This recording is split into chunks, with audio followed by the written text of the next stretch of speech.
Praise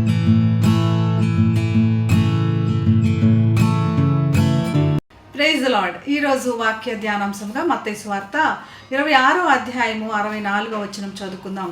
ఇది మొదలుకొని మనుష్య కుమారుడు సర్వశక్తిని కుడిపార్శ్వమున కూర్చుండటయు ఆకాశ మేఘారూఢుడై వచ్చుటయు మీరు చూతురని చెప్పగా, యేసు ప్రభుని అందరూ ప్రశ్నిస్తున్నారు, నీవెవరివని. యేసు ప్రభు ఎంతో స్పష్టంగా తెలియపరుస్తున్నాడు, మనుష్య కుమారుడు వస్తాడు, ఆ మనుష్య కుమారుడు నేనే, తిరిగి నేను రాబోతున్నాను అని. యేసు ప్రభువు తిరిగి రాబోతున్నాడు.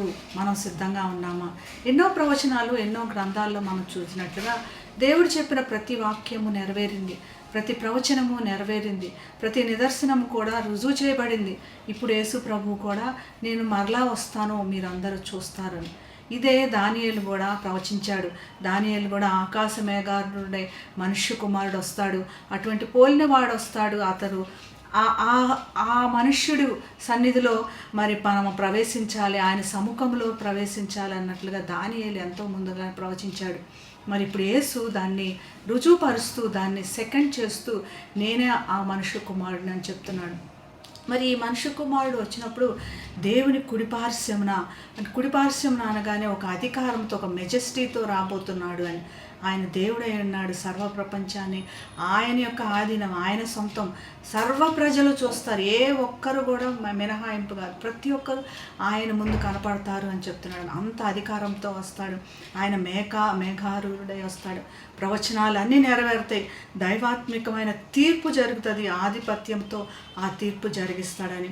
మరి దైవదూషణ చేస్తున్న వారందరూ కూడా అక్కడ ఉన్నారు. మరి వాళ్ళకి అదొక దైవదూషణగా ఉంది. మరి దీనికోసమే ఆయన ఖచ్చితంగా మరణపాత్రుడు అవ్వాలి అని. ఎందుకంటే వారు గ్రహించలేనటువంటి కన్నులు, తెలుసుకోలేనటువంటి హృదయంతో ఉన్నారు. మరి దేవుని యొక్క వాగ్దానములు మన ముందున్నాయి.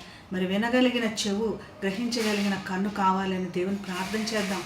మనుష్య కుమారుడు త్వరగా రాబోతున్నాడు.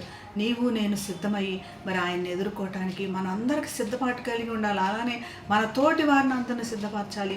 మనందరం కూడా ఆయన యొక్క సముఖంలో సంతోషంగా చేరి నిత్యరాధ్యంలో ఉండటానికి దేవుడు మనకు సహాయం చేయనిగాక ప్రార్థన చేసుకుందాం. మహాగండువైన యేసయ్య, నేను స్తుతిస్తున్నాం. మనుష్య కుమారుడుగా నీవు తిరిగి రాబోతున్నావు. మొదటిసారి వచ్చి మా పాపముల నిమిత్తమై మరణించి తిరిగి లేచావు. మా పాపములన్నీ కొట్టివేసావు నాయన. తిరిగి మమ్మల్ని అందరినీ సదాకాలం నీతో ఉండటానికి తీసుకెళ్ళడానికి వస్తున్నందుకు నీకు వందనాలు. మేమందరము సిద్ధమే ప్రభా.